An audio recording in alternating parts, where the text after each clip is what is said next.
So shall we start then? Yeah, sure. Please. Already 68 participants. Yeah. A very cordial and affable good morning, everyone.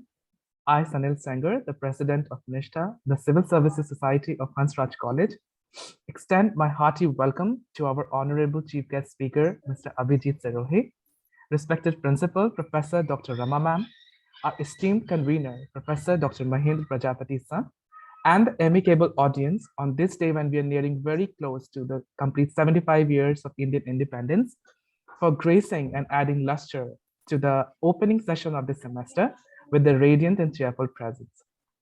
Nishtha, an innovative and one-of-a-kind society of Hansraj College, is acclaimed to provide a vibrant platform for fervent civil services aspirants to converge and converse. Being one of the most esteemed societies of Hansraj College, Nishtha holds the honor of hosting many incredibly prominent personalities in and around the field of civil services. Treasuring the motto of Nishtha Dhriti Satyam, the society is a paragon of the values of truth, dedication, and steadfastness. Since its inception in 2017, the Society has backed profuse honors and recognitions at different stages from renowned organizations and personalities under the mentorship and guidance of our beloved principal, Professor Dr. Rama. Always believe that you have been designed for accomplishment, engineered for success, and endowed with the seeds of passion, determination, and resilience. On this note, I feel abounding joy and delectation as I announce that to expatiate on the topic, let's crack CSE, the next step. We have with us an individual who brought laurels to Hansraj College by sailing through the most coveted Civil Services Examination 2020 with an All India rank 302. Yes, you got that right. He's none other than Mr. Abhijeet Sirohi, a notable alumnus of Hansraj College. Having aced this exam in his fourth attempt by manifesting sheer hard work, fervor, and perseverance, he is a shining beacon of inspiration for all the young minds who aspire to serve the country as a bureaucrat. I wholeheartedly welcome you, sir, on behalf of Nishtha and Hansraj family, and I request you to kindly take over the forum and initiate your address.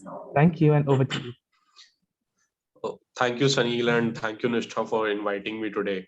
And as I was telling you that I have a sore throat and cough, so apologies, like if my voice would crack over the next few minutes or next half an hour.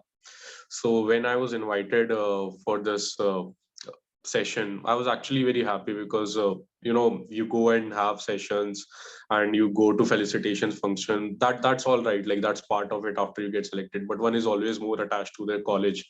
So whenever someone is called when someone calls you from college, you're always more excited to talk and share your experience. So I started my journey of UPSC Civil Services preparation in 2017, and I graduated in 2017, and I was doing my coaching from in my third year of college from Vajiram and Ravi, though I didn't really pay too much attention in third year of coaching, but I was taking it side by side. I would be in college till 2 or 3 p.m., 4 p.m., and then go to my coaching for 2.5 hours. And that's how my third year went. And at that point of time, there was no society. So I'm really happy that the college and students came up with something like this, because we didn't have something like this during our time. And it would have been really beneficial if, IPS or IAS or other civil services members would have guided us when we were there in college. Because there are some nitty-gritties to the preparation, right? Like, to be very fair, I don't have something extraordinary with me that I'll tell you that and then everyone will ace the exam. It doesn't work like that. It's an exam where your probability of clearing the exam is, I think, 0.5%, 0.1%, or something like that, depending on do you have any reservation, etc., or etc., that kind of thing, and how many students are sitting. But I think 2018 or 2019, around 10 lakh people sat for the exam, filled the form for the exam. I think 5 or 6 lakh people sat for the prelims. And finally this year there were, I think there are around 720 or 730 seats. So if you take the probability of it, so that's a 1 in 100, 1 in 1000, 1 in 500, that's a kind of probability. So the chances of failures are always more than chances of success, and that's the reality. While I was thinking that, what should I talk about this? Because I see a lot of stuff on my social media and I keep sharing whatever I feel like. So my friends were like, you should talk about something you haven't said. So I like, that is pretty difficult. So I think my journey hasn't been the journey of success, but a story of failures. Because if I start recounting how many failures I've had, you would know that it has been a pretty difficult journey. When I graduated in 2017, uh, I graduated in April or May, and I think I gave my first attempt in June or July. So 1 or 2 months after I graduated, which was not a very smart thing to do, to be very fair, as I learned later. Because at that point of time, you are thinking, okay, I have 6 attempts, I have 6 years. Obviously, I won't be doing this for next 6 years. I'll clear it in 2 attempts, 1 attempt, or maximum 3 attempts. But it doesn't work like that, right? Uh, with over time you realize that what goes into the preparation, how much time consuming it is, how much you have to study. So for the first attempt was like for experience, experience लेके देखते हैं क्या कैसा होता है वो because you won't clear it after 1 year, 1 month after the graduation, when you haven't really put in that kind of effort, which was a silly thing to do, and I didn't clear it. I think I missed my prelims cutoff by around 10 marks. Then again, I got down to the prep, was in my home for next 1 year, and did the hard work, went through all the NCRTs, basic books over and over and over and over again. I think I might have done Lakshmikant over 40, 50 times by now easily. But the first 2, 3 times are very, very difficult.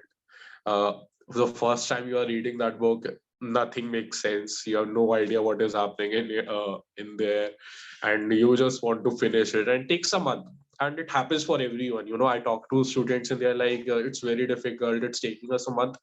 For everyone, it takes a month.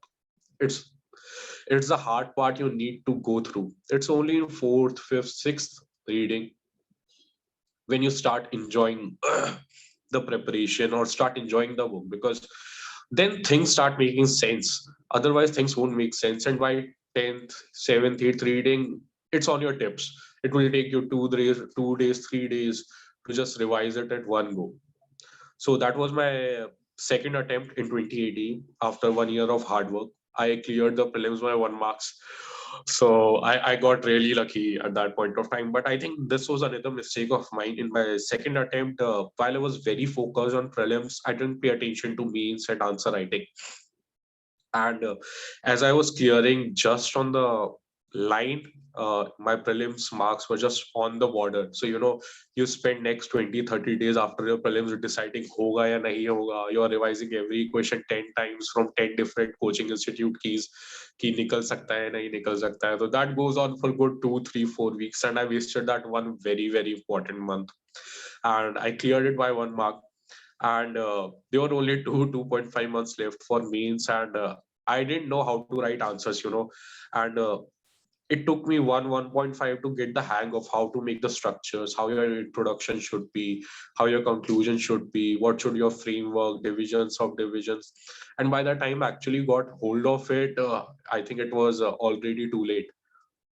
But my marks in means was still good. I think I got 360, 70. Not very good, but pretty average, but still better than what I had thought. So, but I missed the cutoff by 26 marks. And then again, the whole journey started. This time was pretty sure that, I'll be clearing it. I was convinced that I'd put in a lot of hard work, revised everything, lots and lots of time, prepared lots and lots of notes. So I gave my mains went well. And after my mains, I was like, I should clear it this time. And the result came, and I was in Andaman and Nicobar at that point of time. and there is a very connectivity issues in Andaman that you don't get Wi-Fi access and internet access. So my friend called me at 2 o'clock in the night. So at that point of time, the result came at 2 o'clock in the night, and my friend called that result has come, and there is no internet in Andaman, so I have no way of knowing that whether I've cleared or not. And the pressure is such extreme that I'm mumbling my roll number in my sleep and thinking, oh, whether I would clear it or not. And I thought, I wouldn't check it for a few days. I'll come back to Delhi and check it. But then the expectations were such high that, I checked it in the morning and I didn't clear it. It was a very huge shock. Then there was whole circle of disappointment, anxiety, pressure, and you go back to the work again. And I think I missed the cutoff by 16 marks. Then the fourth attempt came, and the GS didn't really go well. But my option went very well according to me, and I cleared it. I wasn't expecting it to clear it. Means I cleared it, prepared for interview, gave interview, cleared it. And finally, when the marks came, it was completely opposite. My marks in GS were very, very good. I got, I think, 421, which was, I think, if not the highest, it will be in top 1 percentile or so. But my marks in optional were very poor, because of which the rank got a bit on the lower side. So that has been my journey.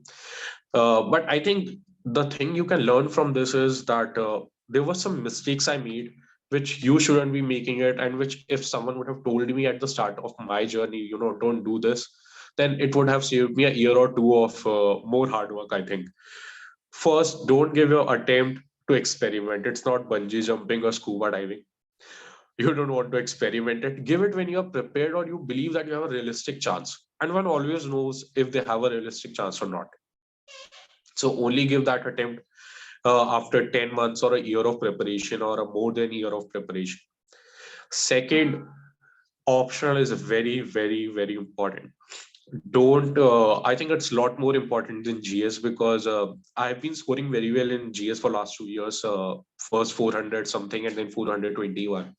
But it's optional, which is the game maker or game breaker. So pay very huge attention to what do you want to have as your optional. Do a thorough research when you are choosing your subject. First, whether you are interested in it or not, because you need to have some sort of interest. You just can't start mugging up stuff. But interest also cannot be the sole criteria. Then you need to see the kind of syllabus it has, and the kind of resources are available online or in the market, if the coaching is available, if the material is readily available, which will help you in the preparation. Third, don't start your answer writing practice right from the beginning, but started after 5 6 months. I didn't started for 1.5 years of my preparation, and by the time I started, it was already too late, and means for 2 months, just 2 months away. So it was too late for me to clear it in the second attempt, because my answer writing structure wasn't ready. And I'm telling you this very honestly that if you are in top 10,000, 15,000, 20,000 students, then the chances are that everyone is writing almost the same stuff, because the question remains the same and answer remains the same. There's only so much value addition you can do to it. So there is only so much value addition you can do to it. So the thing which makes your actual difference is your structure and answer writing, how you're presenting your answer. If your conclusions are concise and to the point, if your introduction is engaging, and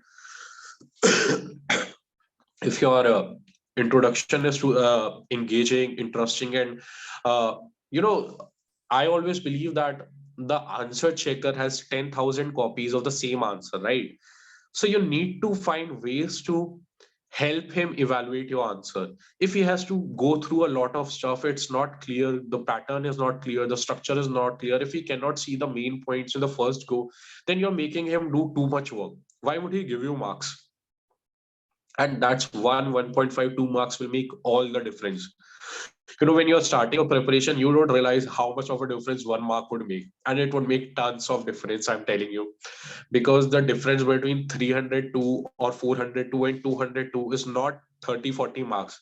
It's 4 marks, 5 marks, 6 marks. That's all it takes. And the difference that will make is your answer writing. If you're making enough diagrams, if you're presenting your content beautifully, and I'm not saying beautifully, you have to decorate your answer. You have to make diagrams, maps. If it's an IR question, if you're making maps, presenting him with a global map, atlas, and showing him the areas he wants to see. If you're subdividing your answers between geographical, political, economical issues or reasons, that helps in your answers. So I think if you are starting your means answer writing practice, do that. That should help a lot, and that comes over time. You can't start doing that today and tomorrow you'll get the answer. It will take 3 4 5 months before you get a hold of it. I still believe I haven't got the actual hold or as good as I would want it. There's, you always feel I should have done better there, I should have done better there. So that always remains. UPSC, you are never satisfied with yourself. I have never seen someone come outside of the exam and say, oh, I've aced it, I'm satisfied with my performance. No one is. You're always feeling, oh, should have done better in that question, should have done better in that question. That happens a lot. So that has been part of my journey of these 4 years, and the salient points I wanted to share with you. Other than that, I think the whole preparation cycle, this some people might feel that why is demotivating us, or why is he not encouraging us very thoroughly.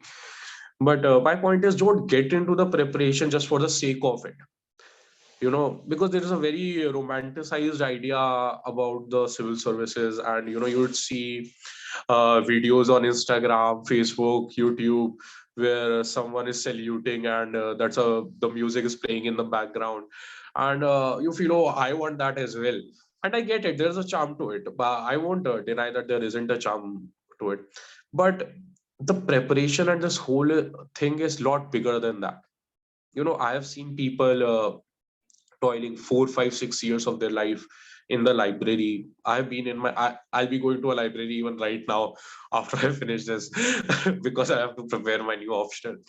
So day in day out, it's a very difficult journey, and it will take everything away from you, in a sense that you won't have time for your friends, colleagues, etc. will start moving in your life, and you'll go back to the library. You'll again writing the same answer, going through the Lakshmikant all over again.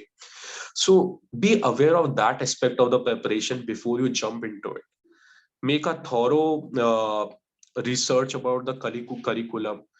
Read about the experiences of people who have cleared it and who have not cleared it. Both are actually important, very important, because I can tell you very honestly that hard work and your preparation will take you up to a level, and you need to be that level, and after that it's lot of luck.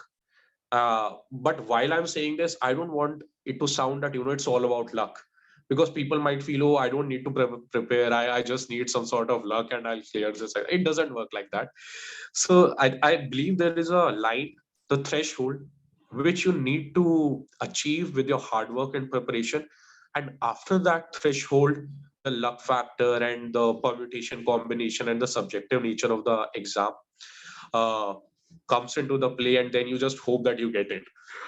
That's all you can do, because I can personally tell you that there are at least, I think, 2000, equally capable students this year who wouldn't have gotten, and there wouldn't be much difference between me and rank 200 or rank 50 and them.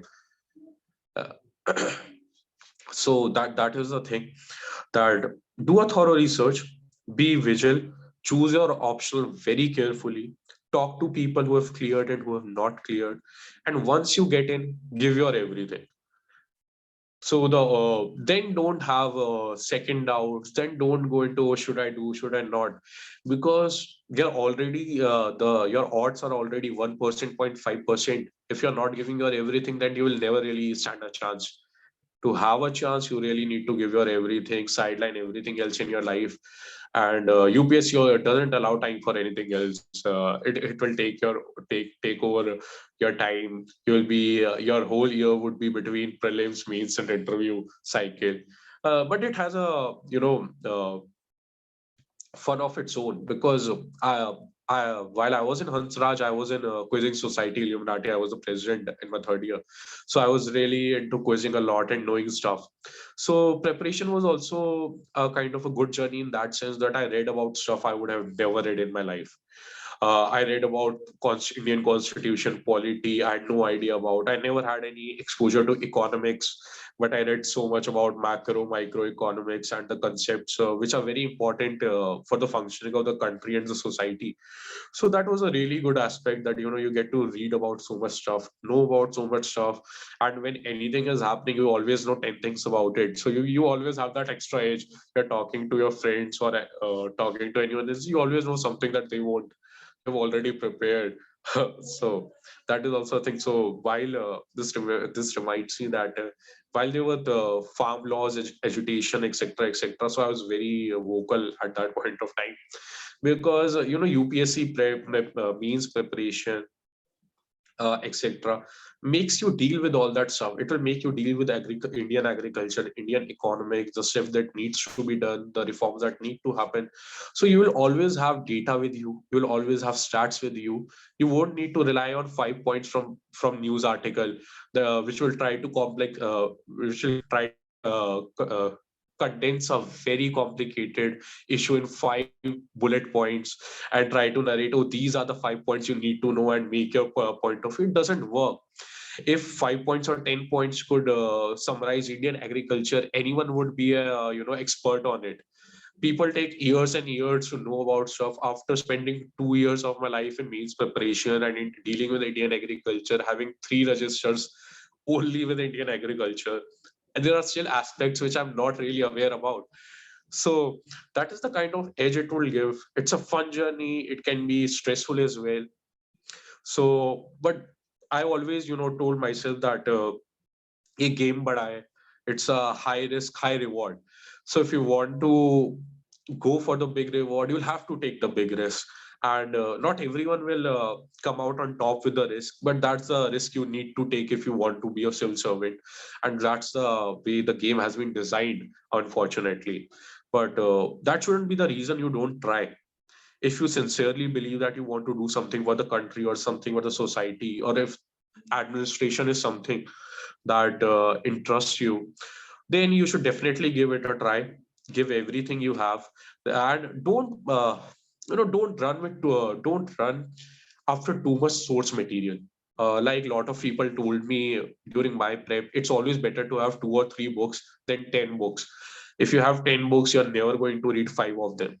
You just buy them when you go to market, and you're like, oh, I'll read this as well, I'll read that as well, and that day never comes. I can tell you in my the journey has been of 4 years, and there's still a lot of stuff in my bookshelf which I never read, but I was convinced I would be reading that one day.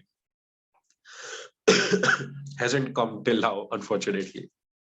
These are some of the salient points, and I would rather want to have the questions you have, which I can address more properly, because I think you would be more aware what are the kind of questions and doubts you have in starting off your journey, rather than me going on and on with my point of view.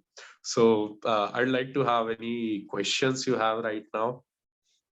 Yes. So first of all, I would really like to thank you. It was what a very realistic and pragmatic kind of approach which you chose, and all there were not sort of theoretical points were not there, but it was very pragmatic. I would say very realistic kind Uh, of. yeah, see, like, I didn't want to have too much of theory in this, because theory you would get from your books, but this lived experience is something you need to have in your mind while you are going through it. Theory you'll get from Lakshmikant, you'll get from Vajiram's notes and visions 365. Theory is not something I can give you over a video call, but this experience and the mistakes I made is something I can tell you, and I hope that you don't make the same mistakes. Yes, sir.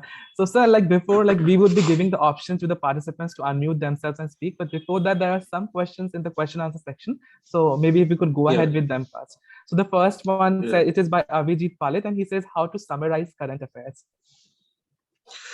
See, like I said, in my first year of preparation after college, I was determined, I'll do every current affairs under the sun. I'll take 2 hours of Hindu, then make notes of it for 1 hour. And that would be 3.5 years of my day going in current affairs.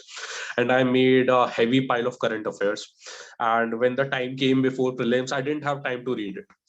I spent good 2-3 months on those current affairs and I never read it when the prelims came. So I think for current affairs, you can go with Visions, PT 365 or monthly. And you can complement it with one more current affairs. You can take it either from Shunne or any other coaching material which you think is good enough. And with that, if you want to read Hindu, you need to see, in my first 2 years of preparation, I read Hindu and Indian Express thoroughly, any one of them. Don't read both of them, you don't have time for that, thoroughly. But then after 2 years, you get a hang of things, you get the lacuna, you get the terms which are being used in editorials, you get aware of it. So it doesn't isn't required that thoroughly. But in first year of preparation, etc., you need to go through it, go through the business part, go through the economics part, go through the current affairs part, go through the editorials. But don't spend too much time. I think 1.5 hours max, and complement it with the resource material of Vision and one more, anyone, you can take Shunya or anything else. I think that is enough. More than that you cannot do. UPSC will still ask some questions which are from somewhere no one knows. So you can't keep running after that one question and not pay attention to the other part, politics, economics, geography, because time is same for everyone, right?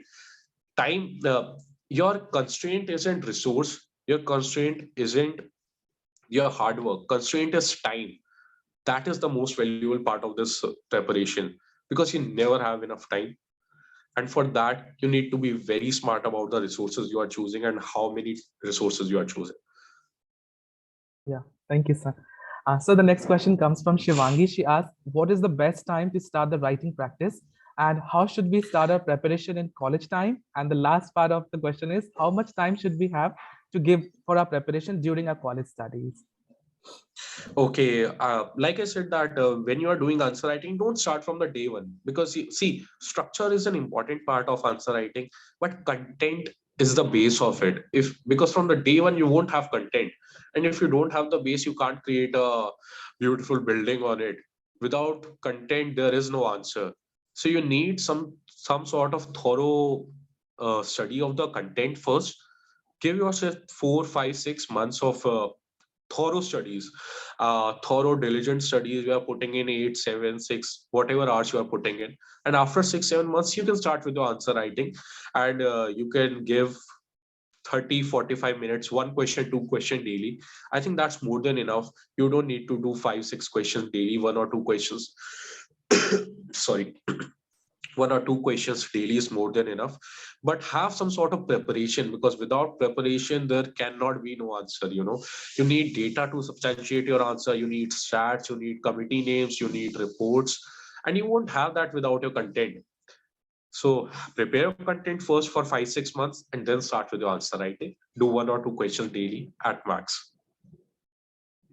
So And the there's other yeah, yeah. And she had two more questions. So see, I started my preparation, yeah, she had asked three questions, apologies, I forgot.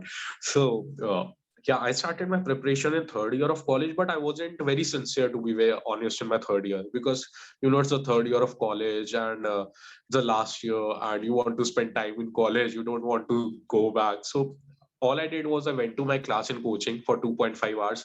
I studied whatever they taught me, but I didn't really do any self study. And I think one of the questions which has been asked a lot by students on the social media handles as well is about coaching part and self study part. So I think I might clarify it right now. See, self study is the 90% part of the preparation, and that is the fact. Without self study, there you cannot clear it. Coaching only helps you with 5%, 7% of it. It provides you a way in. You can very well do without coaching. You can do well with the coaching as well. It's your personal call, but it's not necessary. After 1 year of coaching, you won't even look at the resource material they provided, the class notes you made after 6 months, 8 months. It will all be self-study. It will all be the resource material you chose very specifically from the market. So that is the very important part. Self-study will ensure whether you sail or you won't sail. So because you can't do much self study in college, so that is always a issue. But I think if you are giving 2 hours of your day, 1.5 hours of your day, and while you are in college, that is more than enough, because that's all the time you will have. You can't be giving 6 hours of your day to preparation while you are in college. When you go to college, right now I think colleges are closed, so when you actually do go to college. Thank you, sir. So there is one more question. It's from an anonymous attendee, and this person asks, "Sir, which optional will you be choosing now and why?" And so, if you could please also elaborate some of the reasons why. What is your perception of the optional which you took earlier? Yeah, okay. So I gave 3 mains with English literature because I graduated from English honors. So the course and syllabus was coinciding 50% of the time. So that was the reason I took it. And when I was taking it, a lot of people told me, there's no coaching material available, there's no coaching, and you would have to do it on your. But I had interest, so I took it. I regret it sometimes, but it's a roll of the dice. You can't really have that over it. So I scored 262 in my first means, which was, I think, above average score, but I wasn't very well prepared. Then second means my marks fell drastically to 192, and I missed my cutoff for interview at 19 marks. So it really butchered my second means. In third means this year when I cleared it, again my marks weren't very good. They were 219 when average is around 250. So that made tons of difference. Though 20-25 marks were all the difference between me and 100, I think 100 or 120 rank something. So that's all the difference there is. I think I honestly don't know what went wrong, to be very fair. That is the reason I actually changed my option, because after my third means, I came out of the examination hall and I told my father, that's the best paper I have ever written, be it in 3 means or 3 years of my college. So it went very very well, and if I'm not scoring right after this, I'm never scoring in English literature, and I'm ditching it.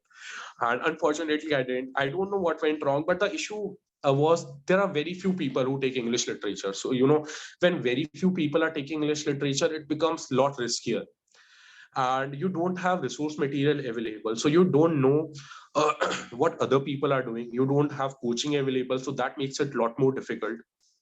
But while I'm saying this, I'll be very honest, there are a lot of people who have scored very well in English literature and have aced the exam. That's my personal experience, and my personal experience is no authority. People have scored 260, 270, even 280. I know my friend who last year scored 280 something in English literature. So that's a very, very good score, 280 marks. So people do clear it with English literature, people clear it with other optional as well. But there was something going fundamentally wrong with my answers, which I'm not aware. So I switched it to PSIR this year. I'm taking PSIR because the resource material and coaching material is available readily, and a lot of people are clearing it with PSIR. So you always have that. You can ask, you score 270. Tell me what you did. So that is why I switched to PSIR, and I have interest in international relation and polity. So I chose PSIR over Anthro, because those Anthro, Socio, and PSI are the 3 options that are going right now very um, a lot. People are choosing between 3. So other 2 I didn't have interest. So I needed some sort of interest, but I also needed, that the optional doing well. People are getting 260, 270. I'll have resource material. So I thought of all these and I switched to PSIR. But please don't get disheartened if your option is English literature. People are getting 270 and 280 as well. Thank you, sir. Sir, Yugansh asked, what are some of the biggest mistakes which were made by you in and it is after only that you cleared this exam in like it took you 4 attempts to clear this examination Yeah, successfully. So yeah. if you could just See, like I said in the first 20 minutes of monologue, that these were the 3, 4 mistakes I made. First mistake, I gave my first attempt too early. I wasn't prepared. I knew I wasn't prepared, but I had to experiment. I had to experience that feel of examination. Don't do that. Second mistake, didn't choose my optional thoroughly with enough research. Third mistake, didn't start my answer writing practice soon enough. I took 1.5 years when I should have started after 6 months.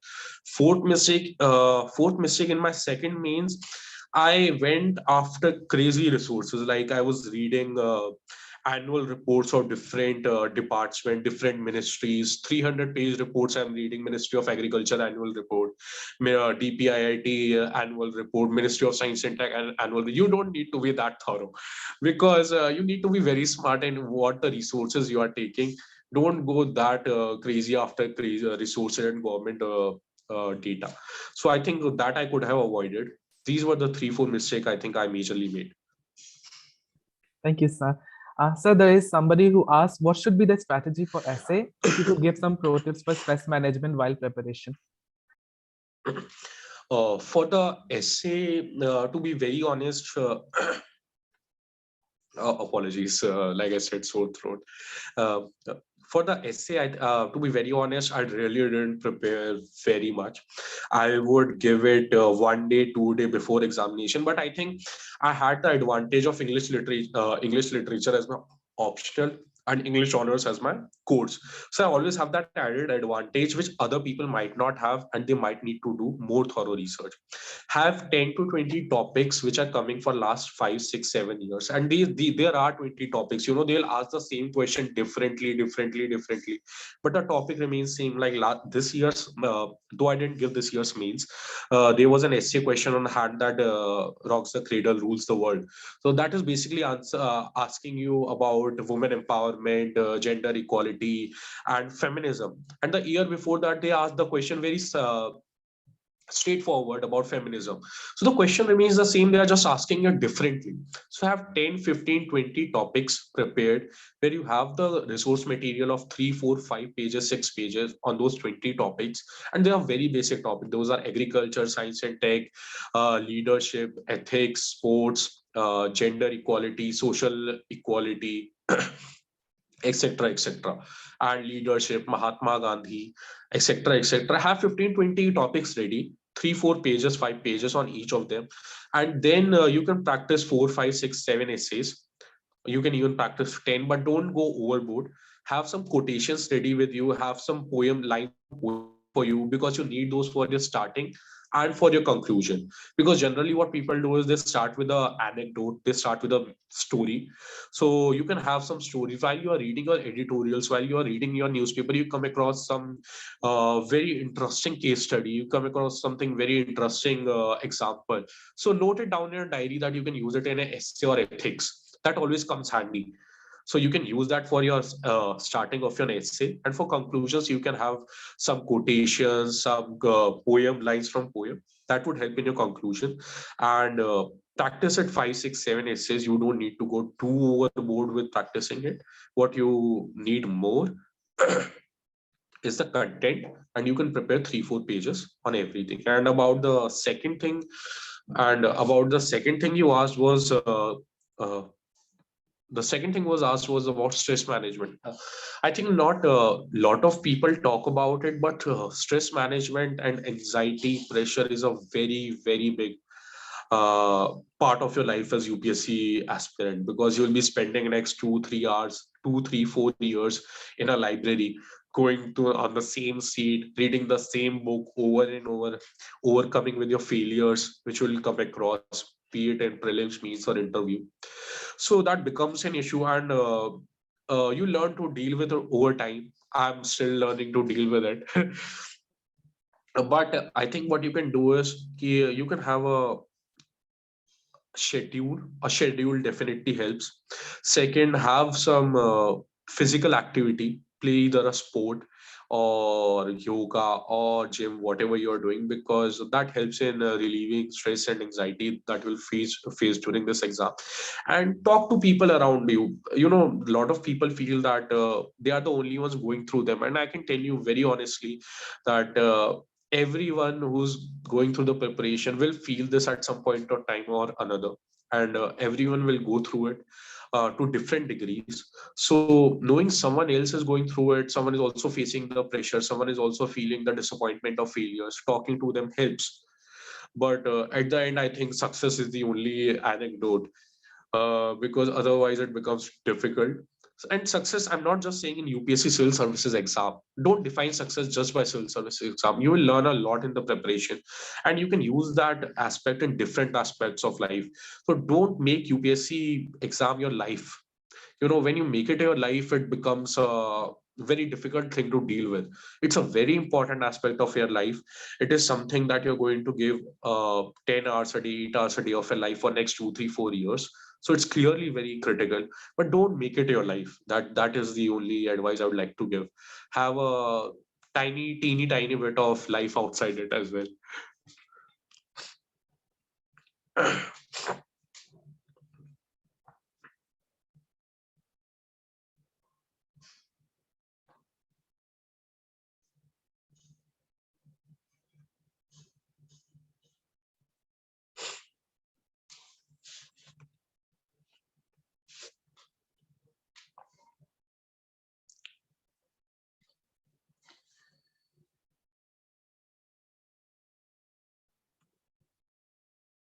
Yeah, I think Sanil's net isn't working,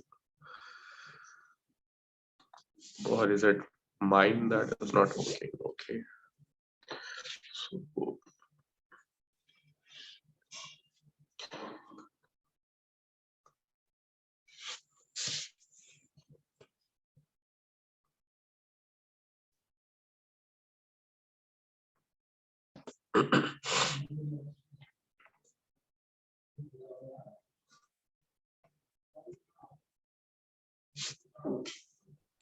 Sorry for the network issue, sir. So there's just one anonymous attendee who wants to know about what should be the one's plan B and how to practice answer writing. Okay, about the plan B, see, when like I told this, I think in some other interview or as well, that when I was in school, I read this quote that from it's a Will Smith video that why have a plan B? It distracts you from the plan A, and I believed it for a very very long time, but I don't believe it in anymore because it's very important to have a plan B as well. But don't take a plan B from the day one. Do your graduation in a subject which will provide you good employment even if you don't clear civil services, because that's a very good important thing, that even if you don't clear it, that you have a very good backup, that you can go back to your field and prepare for your and go back to your field and do well in it. So don't have a plan B from day one. Give 1 2 or if you can give 3 years of your life exclusively to the exam, depending on your financial constraint in your life and other things, social, financial, or other aspects which you might be dealing with. But after 2 3 4 years, you need to start thinking about the plan B. And by the time of 3 years of your preparation, your content would be good enough that your static part is complete, and while you are doing a job or while you are going to your plan B, you just need to revise your current affairs. So after 3 years of your preparation, it's a very good chance that while going back to the plan B, also you can clear the exam. But don't have a plan B from the day one, because when you have a plan B from the day one, you are never really into it with all your heart, and you need to be in it with all your heart, at least in the first phase of your preparation, when you're building your basic blocks, when you're doing your NCRTs, Lakshmikant for the first, second, third time, because that takes a lot of hard work. And after that, you can go to your plan B if you feel that UPSC is not working for you, and you need to have a income by then, or you need to work, or you need to move outside of your library. Then you can have a plan B. I'm really sorry, sir. There was a network glitch from my end. My screen just froze for a second. So I just have to. Yeah, it's okay. And so I just wanted to ask if we could allow our audience to unmute themselves and ask the questions directly. Yeah, sure. Yeah, please. Yeah, Please. I would request the participants to kindly raise their hands and also organizing team to kindly unmute them one by one so that they could go ahead with their questions. Good afternoon sir, बहुत अच्छा लगा आपका session attend करके sir. मेरा question है sir Hindi medium के बच्चों के लिए सर, ऐसी क्या प्रॉब्लम्स फेस करते हैं हिंदी मीडियम वाले के रिजल्ट कम आता है, और मैं चूंकि सर फर्स्ट ईयर में हूँ, हिस्ट्री एंड पॉलिटिकल साइंस से बीए कर रहा हूँ सर, तो मैं अभी से ऐसी क्या तैयारियां कर सकता हूँ सर जो मुझे आगे हेल्प करेगी, और मेरा अटेम्प्ट सर 2025 में है सर, प्लीज सर इसके बारे में बताएं. आपने एक बहुत अच्छा क्वेश्चन पूछा, बट आई थिंक कि मैं सही I'm not the right person to answer your question because मैंने हिंदी मीडियम से नहीं किया, तो I don't know कि क्या स्ट्रगल होती है हिंदी मीडियम में, क्या डिफिकल्टीज आती है, रिसोर्स मटेरियल नहीं मिलता, तो ये आपको वो अच्छा बता सकते हैं जिन्होंने हिंदी मीडियम से करा है. But this is a fact that Hindi medium students aren't doing very well, and I personally know people, one or two people जिन्होंने पहले के कुछ means हिंदी मीडियम से करे and then they switch to English medium. So this is definitely an issue, but I don't think so कि मैं वो सही बंदा हूँ जो आपको बता पाए कि क्या क्या issues आते हैं, क्या क्या difficulty आती है, क्या इंटरव्यू में difficulty आती है, क्या रिसोर्स मटेरियल नहीं मिल रहा है, या एग्जामिनर कम मार्क्स दे रहा है. सो ये आपको वो अच्छी तरीके से बता पाएगा जिसने 2-3 मेंस हिंदी मटेरियल हिंदी से निकाले हैं, या जिन्होंने एग्जाम हिंदी से निकाला है. क्योंकि अगर मैं अभी कुछ भी कह दूं and that may not be the true event, because this is a lived experience. As you go through the preparation, तब आपको पता चलेगा कि हिंदी मटेरियल में क्या डिफिकल्टी आती है. तो अनफॉर्चुनेटली आई थिंक कि मैं सही बंदा नहीं हूँ, but this is definitely an issue. And I would advise as my personal advice that अगर आप इंग्लिश मीडियम में स्विच कर सकते हैं अभी से, क्योंकि आपने बोला 2025 का अटेम्प्ट है, तो you still have lot of time, 4-5 साल अभी. अगर आप स्विच कर सकते हैं तो अभी से आप प्रैक्टिस कर सकते हैं switching to English material, English medium. अगर आप नहीं करना चाहते तो यू शुड कॉन्टैक्ट समवन जिसने हिंदी मीडियम से 2-3 निकाले हैं, 2-3 मेंस लिखे हैं या निकाले हैं, वो आपको अच्छी तरह से गाइड कर पाएंगे. I hope this helps. Thank you sir. Sir मेरा इसी में क्वेश्चन है कि अभी से मुझे करंट अफेयर्स पे फोकस करना चाहिए या स्टैटिक पोर्शन पे फोकस करना चाहिए sir? I think like you said कि 2025 में आपको अटेम्प्ट देना है, तो अभी 3 साल है, तो current affairs although UPSC last 2-3 years से पुराने करंट अफेयर्स भी पूछ लिया, बट अभी you have lots and lots of time. 3 साल से आप आज की तारीख से करंट अफेयर्स नहीं कर सकते, because most of them will be redundant and old by the time जो अपना पहला प्रीलिम्स लिखेंगे. So I think right now it's better to focus on your prelims for your static part, for building your base of polity, economics and geography. तो वो better रहेगा मेरे हिसाब से. Apologies. Thank you, Vedit. And please unmute the next person kindly. Yeah, maybe Harshita. Yes, sir. Good morning, sir. It was really very nice to go through your motivating journey. And sir, my question is that choosing a subject which is not my graduation subject, is it a wise decision or not? What is your graduation subject? Sir, they are history and economics, but I want to go with sociology. I think it's perfectly fine. Most of the people take optional which is not their graduating subject, and there's a lot of content available in for sociology as well. A lot of people are taking it, and the resource material is readily available. So अगर आपका if you have interest in sociology थोड़ा बहुत भी, तो I think it shouldn't be an issue. Most of the people take subjects which aren't their graduating subject, so it's perfectly okay. Sir, I don't want to take history because its syllabus is very vast, so I don't know. Yes, this is a thing I've heard about history as well, that the syllabus is very vast, but I didn't take history, so I'm not very well aware with it. But it's personal choice. It's very personal choice, and you ask someone who took history optional because they would be very well aware about what are the issues with history. Otherwise, I think sociology is a very good option. If I wouldn't have taken PSIR this year, I would have gone for socio. And sir, one more question, that being in first year, I should spend more time on The Hindu because it is very difficult newspaper to understand and it takes 3 to 4 hours. So should I spend that much time there, or should I read a spectrum like those sort of books? I think you can spend 1.5 hours, 2 hours on Hindu. 4 hours are a bit too much on Hindu, but I get it. During your first phase of preparation, Hindu is very difficult to read. It takes a lot of time. Over time, it will start taking you 1.5 hours, 2 hours. But don't spend 4 hours on Hindu, especially because you're in first year. So by the time you'll give your prelims, these current affairs won't be in news really. There will be different set of current affairs, there will be different questions. So it's better to focus more on the static part, on your Lakshmikant and NCRTs and other books right now. And in a year or so, you can start focusing more on the current affairs when you're closer to your actual attempt. Okay, thank you so much, sir. It was really nice talking to you. Thank you so much. Thank you. The next So person. what you did, yes, sir. So very good afternoon, sir. Sir, I just want to ask one thing. So what you did for the interviews? Okay, after my result came for the mains examination, the interview dates were announced, but then there was a second wave of COVID, and then interviews got postponed for next 3-4 months, and then interviews happened. I think August. My interview was in 20th August, I believe was on 20th August.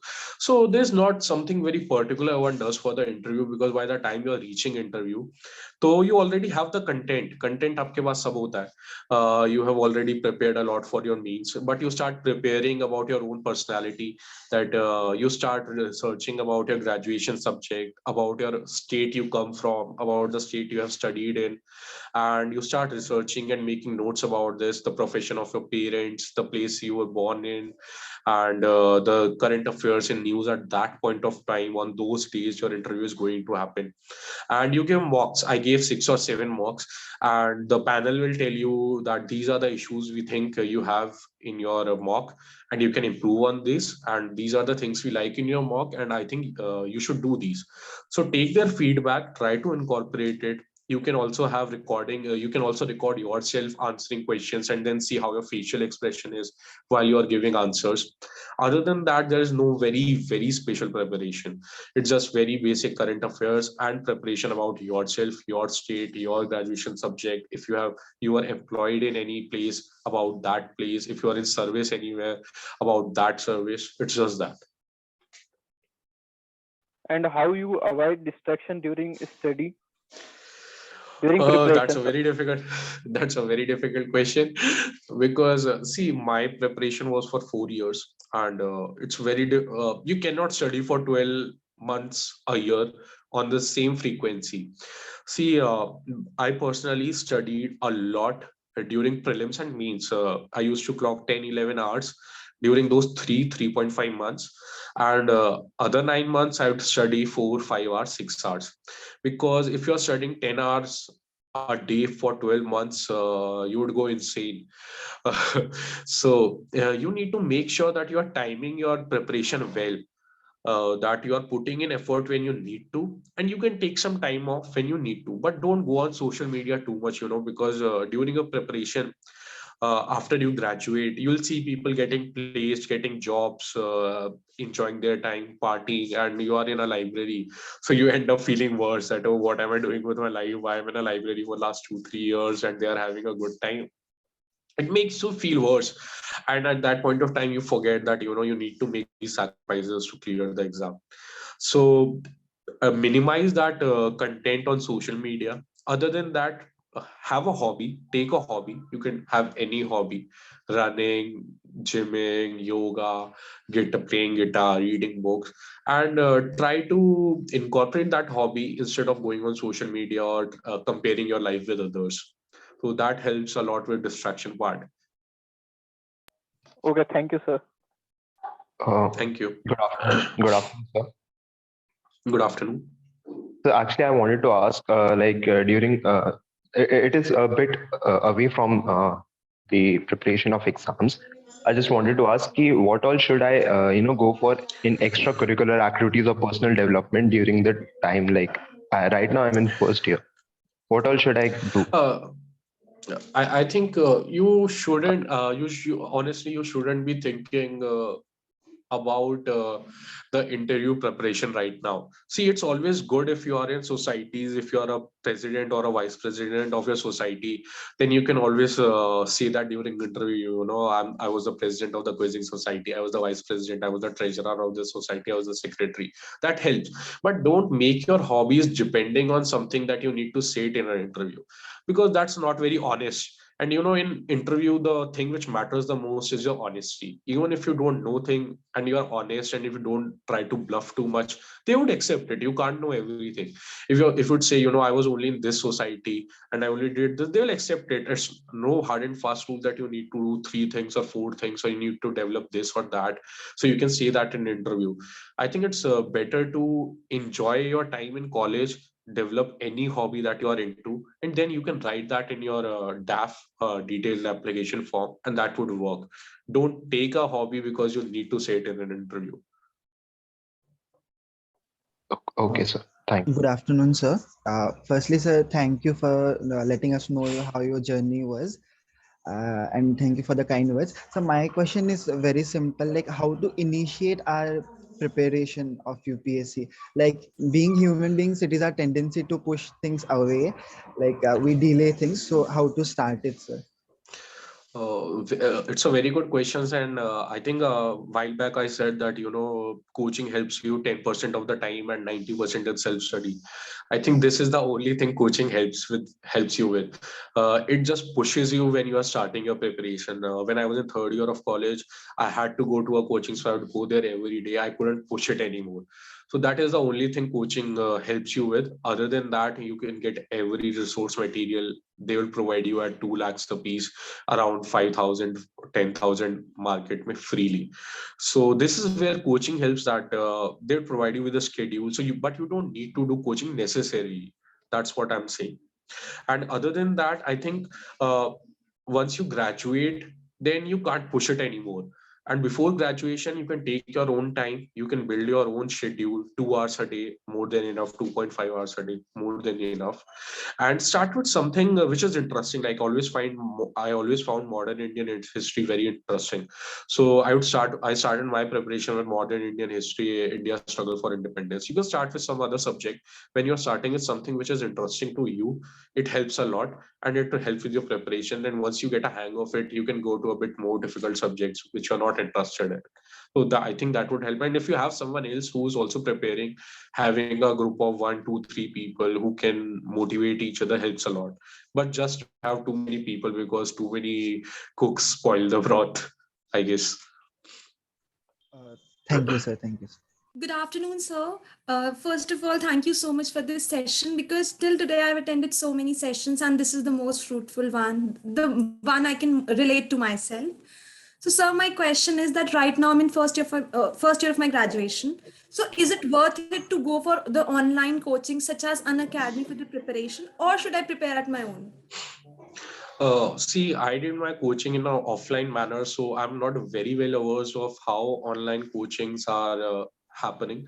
But I think it's not the same thing, and that's my very subjective personal opinion. That being in a class and sitting there is a different thing from having a tab in front of you where someone is teaching you, and half of the time you're on mobile phone. That happens to me as well, because you can't have that kind of concentration in an online coaching. And the resource material is anyways very readily available in market.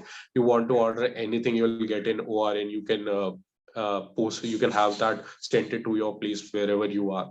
So that is also a thing. If the money isn't a constraint and you think you might miss out on something which online coaching is providing, then you can go for the coaching. Otherwise, I think it's not really a necessity. The material is available, and it's not the same thing as being in the class. And it's a very subjective personal opinion. I'm no authority, just saying.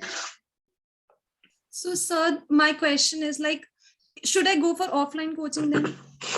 Like in the first year itself, should I go for the coachings?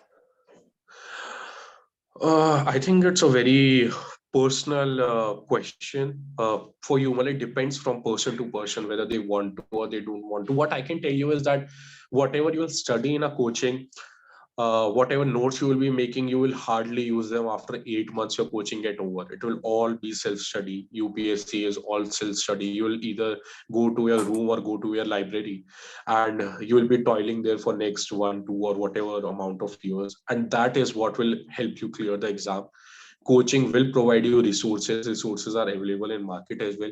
But I get the feeling, that I have that feeling as well. A lot of times, that teacher is teaching something extraordinary in class, and I might miss out on it. It's a form of fear of missing out.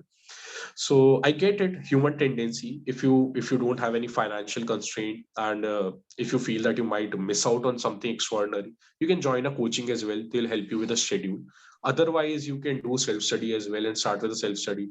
And I can tell you that it won't make a difference. If you're starting with a self-study and you are being sincere in your preparation, you won't miss out on anything. Thank you so much, sir. So first of all, a big thanks for giving us the time. So my question is, so how had you integrate the preparation for prelims and mains together? And what specific had you done for both the stages particularly? See, in the mains phase of examination, there are some very distinct subjects as well, like disaster management, internal security, social issues, etc., etc. So these are very main centric subjects. They don't ask questions in prelims regarding that, so you need to prepare those subjects. Other than that, you start focusing more on data, stats, uh, and causes and effect equation, where if something is happening, why is it happening, why is it happening right now, what is government doing, what is government not doing, what can government do even more, how is related to society in general. So that is the main side of preparation. In prelims, you are more inclined towards what is the name of the scheme, what is the, if there is a scheme, how is it, which ministry is under it, which ministry is making it, and what are the physical, what are the numbers, if there are numbers associated with it, what are the numbers with it, it's a highway, how many kilometers of highway has been made. So you are more focused on that aspect. And while in polity, if I can give you an example, in polity, I prepared polity for both prelims and mains from Lakshmikant and no other resource. But while I was reading it for prelims, I was focusing more on if there is an institution, is it a constitutional institution, or is it a legal institution outside, which isn't getting its power from constitution. But if I'm reading for means, I'm reading it differently. I'm reading about its powers, what has the institution done, what are the institution being lacking right now, what can be done, what reforms can be done. So I'm reading the same resource material in a different way. If I'm reading it for prelims, I'm focusing more on articles. This article is related to this, this is related to this. If DPSPs has come in, which DPSP came in which year, which DPSP was removed, which DPSP was added later. But while I'm doing for mains, this is of no consequence, because means they are asking you the content related to the cause and effect. Means they are asking you about how government is functioning, how society is functioning, how the institutions are functioning. The material remains the same for most part, but how you are reading it changes. That is the only difference. Other than that, there are a few areas, like I said, disaster management, internal security, and IR, even to some degree, which are more mean centric. Good afternoon, sir. First of all, I would like to say that it's a very fruitful session, and it's really heartwarming to see you, sir, interacting with us. Really, it's really very good. Sir, I want Thank to you. ask a question. Like, if we take a gap year for the preparation after graduation, will it affect it? Will it have an effect on the interview? Gap year, as in you're saying that you graduate in 2024 and you give your first attempt in 26, 27. Is that what you're Yes, implying? sir. Or I see, I don't think so. It matters too much. It might matter depending on who your, if you're talking about interview, it might depend on who your interview panelist is, who your chairperson is. If he believes it's an issue, then he might ask you 2-3 questions regarding it. I was asked questions about it, that you graduated in 2017, what were you doing since 2017, why didn't you go for masters, because he wanted to ask about these stuff. But a lot of other chairpersons didn't ask anything remotely similar about this. They didn't care that if someone graduated in 2017, why they were appearing in 2018, 2019, 2020. It doesn't matter. And honestly, you can't prepare for it. You can only prepare depending on how your things are happening in your life, how your this pace of your preparation is going. If it happens in an interview, it happens. You can't control that. There are a lot of permutation and combinations which you cannot control, unfortunately.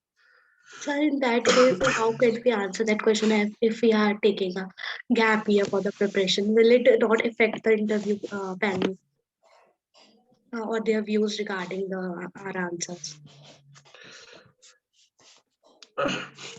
I think it might affect, but out when you're outside the preparation, when you're seeing things from outside, you think everything is very rational. If you prepare 1 year or 2 year of your life, give everything, you will clear prelims. If you prepare for means diligently, you'll clear means. written a very good paper in GS1, GS2, you'll get very good marks in GS1, GS2. If you have written very bad paper in GS3, you'll get very bad marks in GS3. If you have written a very good optional paper, you'll get very good marks in optional. If you have given a very good interview, you'll get a very good marks in interview. That's I think what everyone thinks from outside, right? But it doesn't work like that. Unfortunately. Yes, sir. What happens is actually there are a lot of permutations and combinations. It depends a lot which chairperson you are getting on that day, what kind of mood they have on that day, what is the first question of the chairperson, and if you answered in a certain manner, then he'll pick up on it, and your whole interview might go on just that one question or any event that happened the day before it. So you can't prepare for that kind of things. That is what I'm saying. What you can say if interview panel ask you is, sir, I've been preparing for civil services for last 3-4 years, and that is all I have been doing diligently, and I made some mistakes in my preparation, and this is why it took me so long. That is what you can say. Or you can say, sir, I wasn't financially viable at starting after my graduating, so I had to take some time off and that is why I came late to the preparation. Just be honest whatever you are saying, and they will understand. Good afternoon, sir. Good afternoon, sir. I want to ask a question. Which type of questions were asked in your interview, and how to prepare ourselves for interview?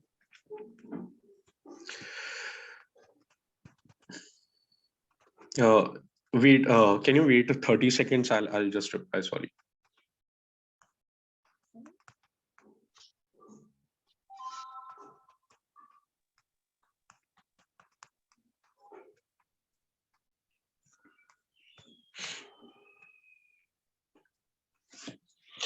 Okay, so one of the first things I did after coming out of my interview was I made a long transcript of everything that happened in my interview, every little thing the interview panel said and everything I replied with. So I think I can post it somewhere if you would like. It was a 20-25 minutes. It was a short interview. It wasn't a very long interview, and I got 173 marks, which I think was average, slightly above average if it was so. So I can post it somewhere if you would like. I'd post it on my social media on Instagram or somewhere. I think it was a long transcript, so I can't recall every question right now. But I made a very detailed transcript, and I'll post it on my Instagram or somewhere. I'll post the PDF if you'd like. I'll post the link.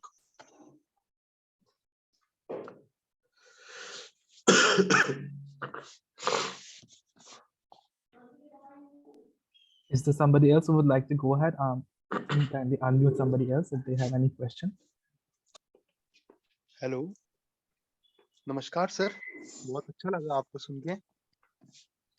Sir मैं बताना चाहूंगा, मैं 2024 का attempt देना चाहता हूं, तो मुझे किन किन बातों का ध्यान रखना चाहिए अभी? मैं अभी फर्स्ट ईयर ग्रेजुएशन। जैसे कि मैंने पूरे सेशन में काफी बार बोला कि कुछ गलतियां मैंने करी पूरे अपनी प्रिपरेशन के साइकिल में, 3-4 गलतियां कि मैंने अपना मींस आंसर राइटिंग काफी लेट स्टार्ट करा। मैंने अपना पहला अटेम्प्ट बहुत जल्दी दे दिया। मैंने ऑप्शनल ढंग से पूरी रिसर्च करके चूज नहीं किया। And there were times I think I could have been more sincere in my preparation, जिसकी वजह से I think it took me a year or more than it should have. So ये कुछ गलतियां मैंने करी, बट आप अभी फर्स्ट ईयर में अगर आप अब से रोज 1-1.5 घंटा 2 घंटा भी देंगे तो I think that would be a lot. तो यही सब चीजें हैं। Just be sincere whatever you are doing. Like I say lot of times that you can lie to everyone else. आप किसी को भी झूठ बोल सकते हैं, पेरेंट्स को, दोस्तों को, कि हाँ मैं बहुत प्रिपेयर कर रहा हूँ। पेरेंट्स बोल सकते हैं हाँ मैं बहुत मेहनत से कर रहा हूँ, and they might believe it, but you always no deep down whether you are being honest and sincere or not. If you are being honest ki ha I'm giving everything, then I don't see any reason that you won't have a good chance qualifying or clearing this exam. That is the biggest thing you should avoid, to not be sincere to yourself. Just be sincere.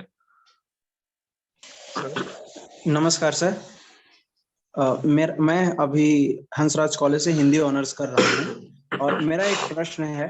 मैं math में और science में उतना अच्छा नहीं हूँ, तो जो सब्जेक्ट सिविल सर्विस के लिए नेसेसरी है और वो सब्जेक्ट में उतना अच्छा इंटरेस्ट नहीं है, तो वो इंटरेस्ट कैसे जनरेट किया जाए, कैसे उसको राइज किया जाए और उस स्तर तक पहुंचाया जाए?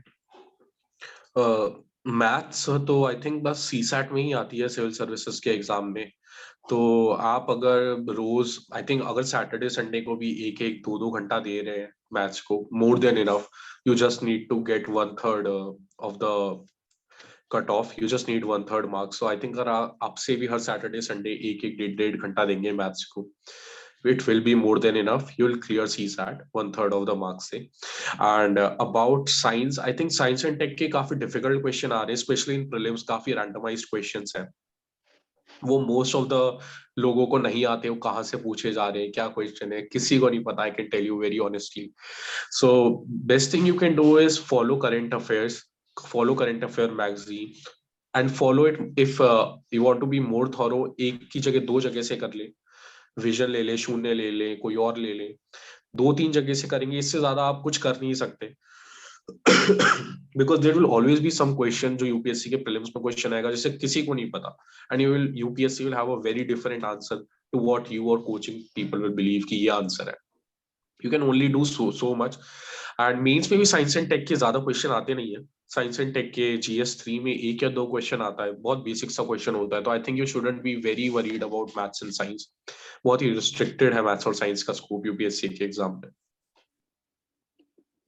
Good afternoon, sir. So thank you for this guidance. So my question is, shall I take maths as an optional or sociology? See, this is the thing, like I have said earlier as well, that taking optional is a very personal choice. I or anyone else cannot decide it for someone else ki you should take this optional or that optional, because you are the best judge of how much interest you have in a subject, how much you can cope with a subject, and you are the one who need to do research ki agar main ye subject le rahi hu to do I have enough material available in market, do I have some sort of coaching available in the market, do I have some sort of interest in that subject. तो you will have to decide, क्योंकि कोई और नहीं बता सकता कि आपको ये सब्जेक्ट ले लेना चाहिए, आपको ये ले, क्योंकि right now I have switched to English to PSIR, and PSIR maybe also people get 190, 180, 200, so I might also end up getting 200 from PSIR as well. So no one else can decide it for you, but whatever you take, do a thorough search of it and ask people who have taken sociology and mathematics. They will be the one who will be better able to guide you कि mathematics optional में क्या issues हैं और क्या benefits हैं, sociology optional में क्या issues हैं और क्या बेनिफिट्स हैं। ये PSIR का नहीं बता सकता, आपको ये इंग्लिश का नहीं बता सकता, ये हिंदी का नहीं बता सकता। जिनके पास वो ऑप्शन रहा है, only they can tell you, because optional is a very specialised kind of an arena. So one more. So what types of question are asked from you? Can you repeat the question? Yes, sir. So what types of questions related to hobby asked from you? Okay, so I said in my hobby was following international relations and quizzing, because I was also into quizzing in college. So international relations where they asked about India's interest with India's changing dynamic with Russia and US and what India should do. And about quizzing, there was no particular question, but one of the panel members said that because you have been into quizzing, I'd ask you rapid fire questions. So he asked me 4-5 rapid fire questions. So it's a very personal, whatever hobbies you have, if chairperson or the panel is feeling we need to ask something about it, so they find it very interesting, most of your interview might go on just hobbies. So whatever hobby you have doesn't matter. Just have a hobby and be honest and authentic about that hobby, and it will go well. Good afternoon, sir. Firstly, I am very thankful for this fruitful session, and I would like to ask, sir, जैसे कि कुछ optional का syllabus बहुत huge होता है and कुछ optional का syllabus बहुत कम होता है, तो सर क्या इसका कोई रोल होता है सर हमारी जर्नी में? I think it definitely plays a part, because if the syllabus is too huge, you'll have to take a lot of time for your optional, and then GS may it might create an issue. If the optional syllabus is a bit a bit on the lesser side, then you can prepare it faster. Like apparently, that's what said that anthropology has a comparatively smaller syllabus. So that's why a lot of people prefer taking it. So that definitely plays a role, and that should be one of the reasons. That should be in your mind, one of the factors in your mind when you're deciding what option you are taking, whether how big of small of a syllabus it is, what are the resources available, coaching available, are there peers taking it who can guide you if you have a mentor in that optional, and if you have the interest. तो ये 4-5 चीजों को आप अपने दिमाग में रखें whenever you are taking your optional, and it will be difficult for different for every single person.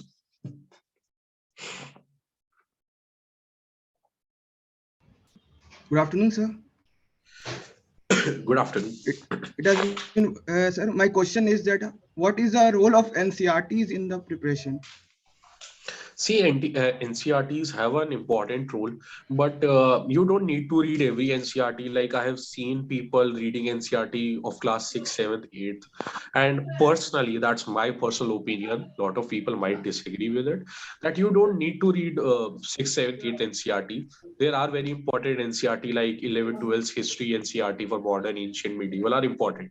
Geography's NCRT is very important. Then there are NCRTs you can also avoid. Economics NCRTs aren't that relevant to UPSC, and you don't need to do 6th, 7th, 8th NCRT, but these are fundamental building blocks. You can do polities NCRT as well, although I just did Lakshmikant. You can do that. You have to do modern Indian history NCRT very well, geographies NCRT very well, and other NCRTs can be avoided if you have better resource material available. Thank you, sir. Good afternoon, sir. First of all, I would like to thank you. It's a quite pleasure that we are able to interact with you here. So my question is, being as a beginner in the first year of our BSc course, is it better for us to start with the NCRT from 6 to 12 level? Just like as I was answering the question from the previous gentleman, that it's not necessary. That's my personal opinion, that I don't believe that you need to do 6, 7, 8 NCRT. But if you feel that your one particular subject is very weak and you aren't able to understand 11, 12's concept of that NCRT, then you might go to 10th, 9th, 8th, depending on how difficult you feel that subject is. But you don't need to do every subject 6, 7, 8, 9, 10th NCRT. That is not required. And though I would say that this is my personal opinion, but I think it has worked for me, because there are other better resource material available. You will have for polity, you will have Lakshmikant. For modern Indian history, you will have Spectrum. For economics, you will have coaching material available of various coaching institute, which you can follow. So you can do those, but start with your NCRT, start with the modern Indian NCRT, start with geography NCRT. These are important NCRTs, 11, 12. But 6, 7, 8 aren't that required, in my point of view. Thank you so much. Thank you, sir, for answering all these queries. I would now just say there's one more question. I think we could end. It's already past time. So there's just one more question which was there in the chat box. It was being repeated all over this while the session was going on, which was, should the students go ahead with taking Tamil Nadu board, state board history books for different subjects? I only did one book of Tamil Nadu board, that was ancient history, and that's a good book. I believe that's a good book that did help me a bit.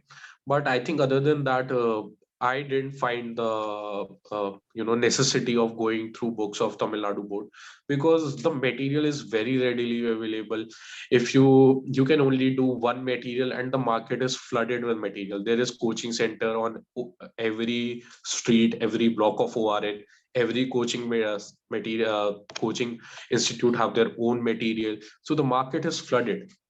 So you have to be very careful with what you want to do with your material, because time is the only time is of the essence, most important essence. Thank you, sir. You can take, although you can do the ancient history, you can do Tamil Nadu board. That's a good. Thank you so much, sir. It was indeed a pleasure to hear on such a topic and get all the queries resolved from you, who have such an in-depth experience and knowledge of the overall process of the examination. I would now like like to take a moment to express the vote of thanks on behalf of Nishtha Society and Hansraj College to all those who have helped make this session such a grand success. In the beginning, I would like to thank you, sir, for being with us by taking your time out amidst of a busy schedule.